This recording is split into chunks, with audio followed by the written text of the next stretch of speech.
आज हम समझेंगे बेटा ऑक्सीकरण और अपचयन अभिक्रिया के बारे में। इसके पिछले वीडियो में हमने समझा था ऊष्माक्षेपी व ऊष्माशोषी अभिक्रिया के बारे में। तो समझते हैं ऑक्सीकरण और अपचयन के बारे में। नाम से ही समझिएगा, ऑक्सीकरण को दूसरी भाषा में हम उपचयन के नाम से भी जानते हैं। इसे उपचयन भी कहा जाता है। किसी बुक में ऐसा अगर हो कि वहां पे उपचयन दिया गया हो, ऑक्सीकरण नहीं दिया हो, तो याद रखिएगा कि ऑक्सीकरण को ही हम उपचयन के नाम से जानते हैं। कैसे पहचानेंगे कौन सी अभिक्रिया ऑक्सीकरण है, कौन सी अपचयन है, इसे आज हम इस वीडियो में कवर कर लेंगे। तो पहले नाम से समझने की कोशिश करिएगा। ऑक्सीकरण लग रहा है ऑक्सीजन से रिलेटेड कुछ है ना। ऑक्सीकरण यानी करण का मतलब करना, तो क्या करना? ऑक्सीजन का निर्माण करना। ऐसी अभिक्रिया जिसमें ऑक्सीजन मिलता हो या निर्माण होता हो उसे हम क्या कहेंगे? ऑक्सीकरण अभिक्रिया के कहेंगे। कई और तरीके हैं इसे पहचानने के, जिसे हम पॉइंट बाय पॉइंट करके समझेंगे। साथ ही साथ अपचयन इसका जस्ट अपोजिट होता है। अगर आप तैयार कर लेते हैं ऑक्सीडेशन अभिक्रिया यानी कि ऑक्सीकरण अभिक्रिया, तो आपका अपचयन अपने आप तैयार होगा। सारा खेल किसका है? ऑक्सीकरण अभिक्रिया का है। पॉइंट टू पॉइंट हम समझते हैं। टॉपिक पहला क्या है कि ऑक्सीकरण अभिक्रिया में सबसे पहले क्या होगा भाई? ऑक्सीजन। सबसे पहले ऑक्सीजन का योग का मतलब किसी ना किसी तत्व के साथ ऑक्सीजन जरूर जुड़ेगा। किसी ना किसी तत्व के साथ क्या होगा भाई? ऑक्सीजन जुड़ेगा जरूर। साथ ही साथ दूसरा इसका जस्ट अपोजिट पहलू है कि जो हाइड्रोजन होगा वो किसी ना किसी पदार्थ या किसी ना किसी तत्व से क्या होगा? हाइड्रोजन पृथक होगा। क्लियर है? यहां तक ध्यान में रखिएगा ये दोनों पॉइंट। अगर आप यहां याद रख लेते हो, ये कॉन्सेप्ट है ऑक्सीकरण अभिक्रिया की। बेसिक सी पहचान क्या है? ऑक्सीजन का निर्माण होगा। ऐसी अभिक्रिया जिसमें ऑक्सीजन किसी ना किसी पदार्थ या किसी ना किसी तत्व से जुड़ रहा होगा, वो अभिक्रिया कौन सी कहलाएगी? ऑक्सीकरण। साथ ही साथ दूसरी पहचान हम क्या कह सकते हैं कि ऐसी अभिक्रिया जिसमें हाइड्रोजन किसी यौगिक के साथ अगर वो किसी दूसरे तत्व के साथ है, तो उससे वो क्या हो जाएगा? पृथक हो जाएगा, अलग हो जाएगा। तो हम क्या कहेंगे कि ये ऑक्सीकरण अभिक्रिया है। अगला टॉपिक हम समझेंगे, इसमें क्या होगा? ऋण विद्युतीय अवयव। अगर इसमें कोई पदार्थ ऐसा है जिस पर ऋण आयन पाया जाता है, ऋण विद्युतीय अवयव। ऋण विद्युतीय अवयव में क्या होगी भाई? वृद्धि होगी। अगर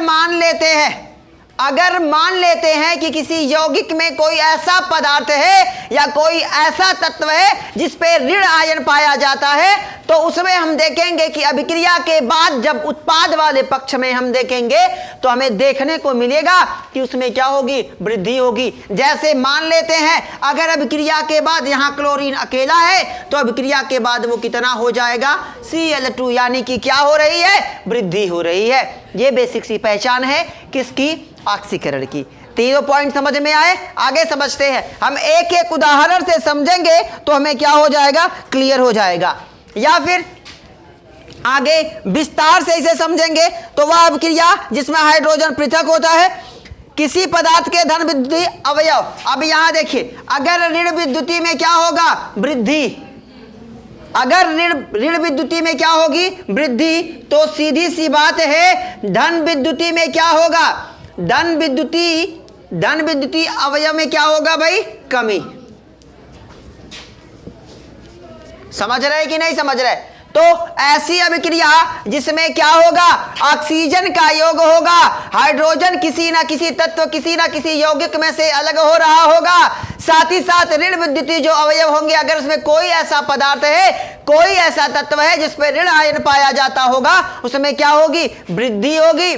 साथ ही साथ क्या होगा? उसके धन विद्युतीय अवयव। अगर उसमें कोई ऐसा पदार्थ जैसे सोडियम हो गया है ना, उसमें अगर ऐसा कोई पदार्थ पाया जाएगा तो उसके अवयव में क्या होगी भाई? कमी होगी। आगे समझेंगे सबसे इंपॉर्टेंट और लास्ट वाला टॉपिक। कैसे पहचानेंगे? ये तो हम ऐसे ही चलता फिरता पहचान लेंगे कि भाई ऑक्सीजन का योग हो रहा है तो क्या हो गया? ऑक्सीकरण, ऑक्सीडेशन हो गया। साथ ही साथ हाइड्रोजन किसी तत्व से, किसी पदार्थ से अलग हो रहा है, किसी यौगिक से अलग हो रहा है, ऑक्सीडेशन हो गया, यानी कि ऑक्सीकरण हो गया। ऋण विद्युती में वृद्धि हो रही है, इसका मतलब क्या हो गया? ऑक्सीडेशन हो गया। अगर धन विद्युतीय अवयव में क्या हो रही है? कमी हो गई, तो इसका मतलब ये क्या हो गया? ऑक्सीडेशन हो गया। लेकिन इसकी जो प्रॉपर, जिसको रेगुलर इस्तेमाल किया जाता है, वह अभिक्रिया, वह अभिक्रिया जिसमें किसी परमाणु या अणु के आयन में से क्या हो? इलेक्ट्रॉन कम हो। बेसिक सा कॉन्सेप्ट है ना। चाहे कोई भी अभिक्रिया, ऐसी अभिक्रिया जिसमें उसके किसी भी, चाहे अणु है, लेकिन हम जानते हैं अगर अभिक्रिया की बात आएगी तो कौन भाग लेगा? परमाणु लेगा, क्योंकि अणु और परमाणु की परिभाषा हमें मुखस्त है, हमें याद है। अणु वह होता है जो स्वतंत्र अवस्था में रहता है लेकिन रासायनिक अभिक्रिया में भाग नहीं लेता। किसी भी केमिकल रिएक्शन में आपको कभी भी अणु देखने को नहीं मिलेगा, क्योंकि जब कभी भी अभिक्रिया होगी तो अणु क्या हो जाएगा? टूट जाएगा। और जैसे ही अणु टूटेगा वो किस में बदल जाएगा? परमाणु में बदल जाएगा। इसीलिए कहा जाता है कि अणु क्या होता है? फ्री होता है। ठीक है, आगे समझते हैं। तो हम समझ रहे हैं ऑक्सीकरण। तो ऐसी अभिक्रिया, ऐसी अभिक्रिया, ऐसी अभिक्रिया जिसमें किसी परमाणु, किसी अणु या परमाणु के आयन में से किसकी कमी होगी भाई? इलेक्ट्रॉन या तो पृथक होगा, है ना। इलेक्ट्रॉन या तो पृथक होगा, या तो इलेक्ट्रॉन पृथक होगा, या फिर क्या होगी? कमी होगी। तो उसे हम क्या कहेंगे? उसे हम कहेंगे भाई ऑक्सीकरण अभिक्रिया। बात समझ में आ गई? फटाफट एक बार देख लीजिएगा। ऐसी अभिक्रिया जिसमें क्या पाया जाए भाई? ऑक्सीजन का योग हो, पहला टॉपिक। दूसरा, हाइड्रोजन क्या हो रहा हो? पृथक हो रहा। तीसरा टॉपिक, ऋण विद्युती। अगर जिस कोई पदार्थ ऐसे है, कोई ऐसा तत्व है जिसमें ऋण आयन पाया जाएगा वो बढ़ेगा, और जो धन आयन, जिसमें धन आयन पाया जाएगा वो क्या होगा? उसमें कमी हो जाएगी। साथ ही साथ अगर कभी भी कोई ऐसा परमाणु या अणु आपको दिखे जिसमें उसके आयन में क्या हो? इलेक्ट्रॉन की कमी हो रही हो, है ना, या पृथक हो रहा हो। पृथक माने होता है अलग। बात समझ में आ गई? तो पृथक माने क्या होता है? अलग। या तो अलग होगा, तो अलग होगा तो कमी हो ही जाएगी। अगर कमरे में आपके 50 लोग बैठे हुए हैं, एक लोग अलग हो गए, एक लोग पृथक हो गए, तो एक लोग की कमी हुई कि नहीं हुई? तो अलग होंगे तभी ना कमी होगी।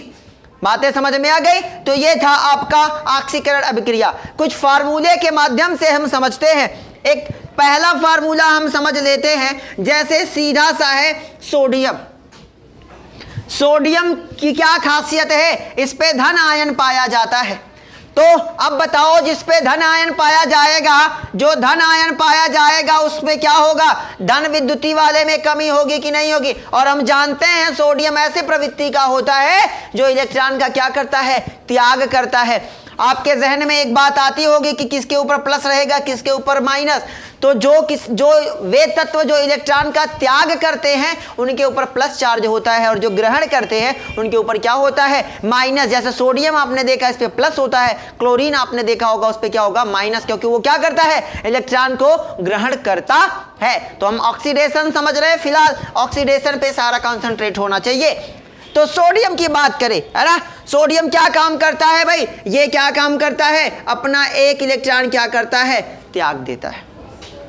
ये क्या करता है? अपना इलेक्ट्रॉन त्यागता है। तो जो इलेक्ट्रॉन त्यागेगा, मिलाते हैं अभिक्रिया को, ऑक्सीजन का योग, चलिए ऑक्सीजन नहीं है, बात खत्म। हाइड्रोजन पृथक नहीं है, खत्म। ऋण विद्युती अवयव में क्या होगी? वृद्धि। यहां पे ऋण नहीं था लेकिन आया ना, था नहीं ना, इधर नहीं ना था लेकिन इधर वृद्धि हुई कि नहीं हुई? इसका मतलब ये क्या है? ऑक्सीडेशन। ये क्या है? ऑक्सीकरण। क्लियर है?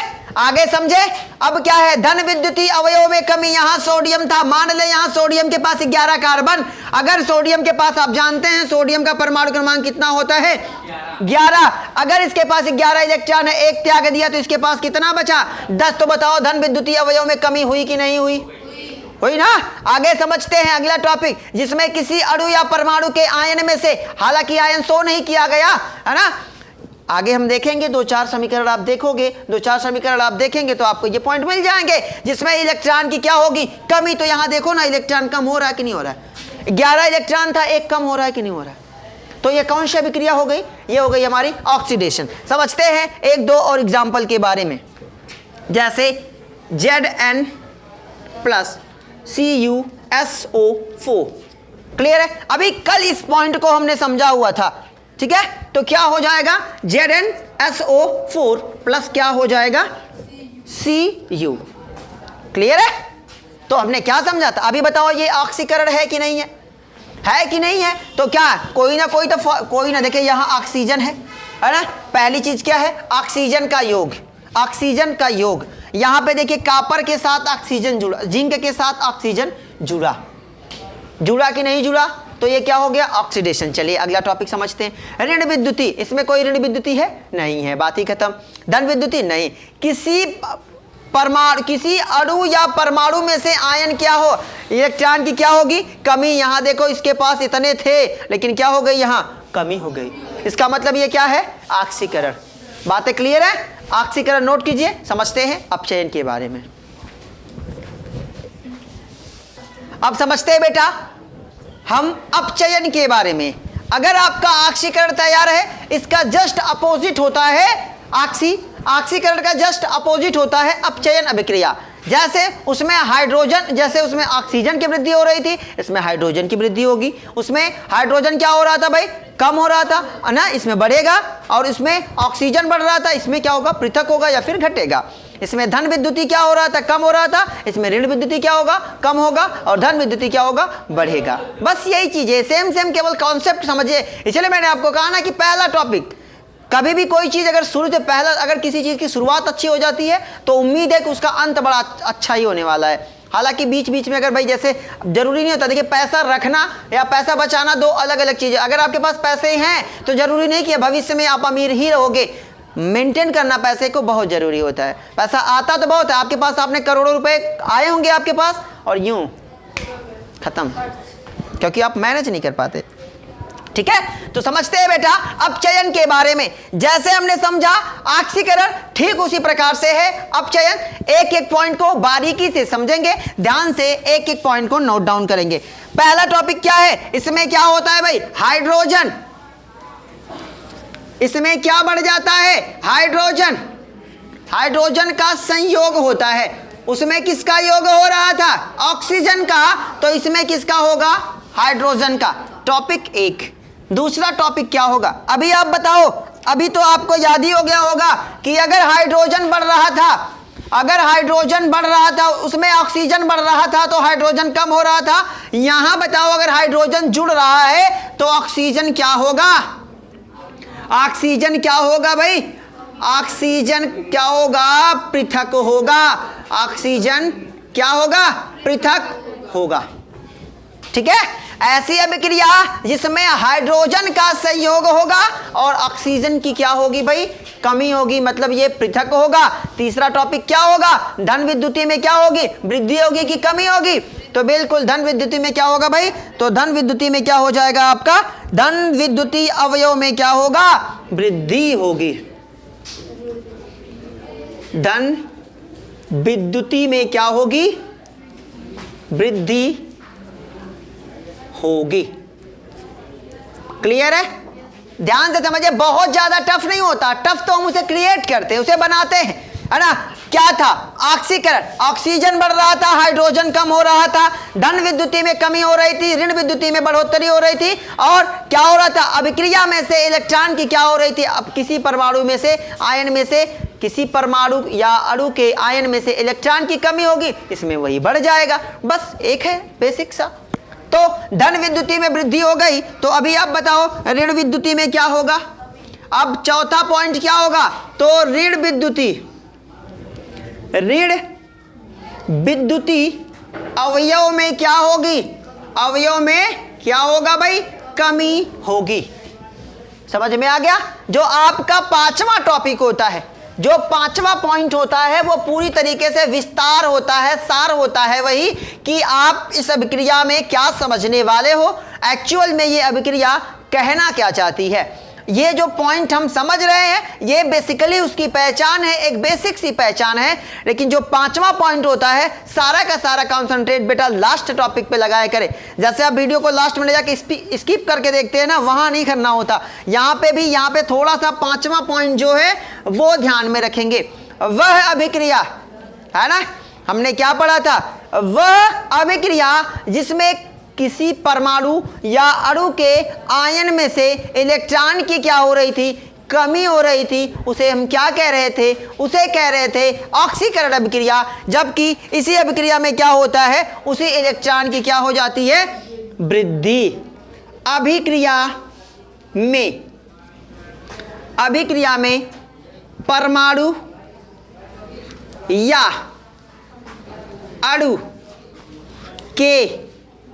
अणु के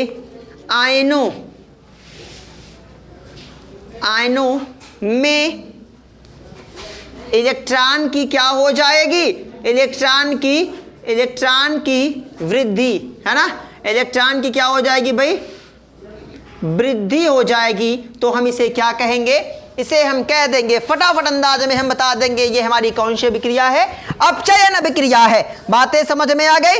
अब इसके कुछ एग्जाम्पल हम समझ लेते हैं। जैसे एग्जाम्पल की बात करें, CuCl2 प्लस Cu, समझ रहे, CuCl2 प्लस Cu, एरो क्या बन गया, CuCl।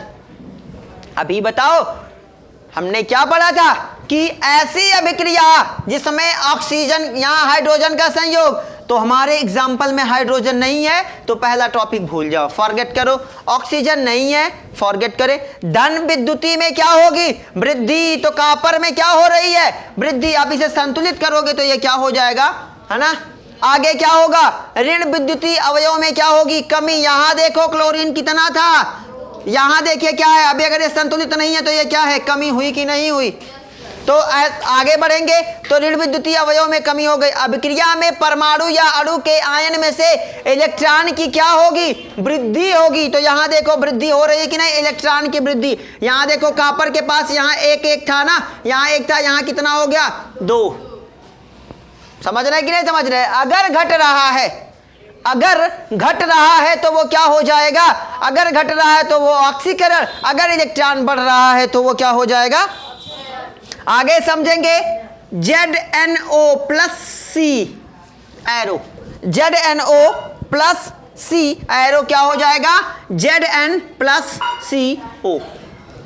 अब मिलाते हैं कि क्या ये कौन सी अभिक्रिया है। तो यहां देखिए ZnO, O है, इसका मतलब ये ऑक्सीजन से रिलेटेड होगा। ओ दिख गया तो पहले देखेंगे क्या ऑक्सीजन से रिलेटेड है। तो क्या यहाँ पे ऑक्सीजन पृथक हो रहा है, तो आप देखो यहाँ जिंक के साथ ऑक्सीजन है लेकिन यहाँ पे नहीं है, पृथक हो रहा है। इसका मतलब ये कौन सी अभिक्रिया है, हमारी रिडक्शन यानी कि अपचयन अभिक्रिया है। ये बेसिक सी पहचान है, इसे नोट डाउन करेंगे। मिलते हैं अगले वीडियो में, बेस्ट ऑफ लक।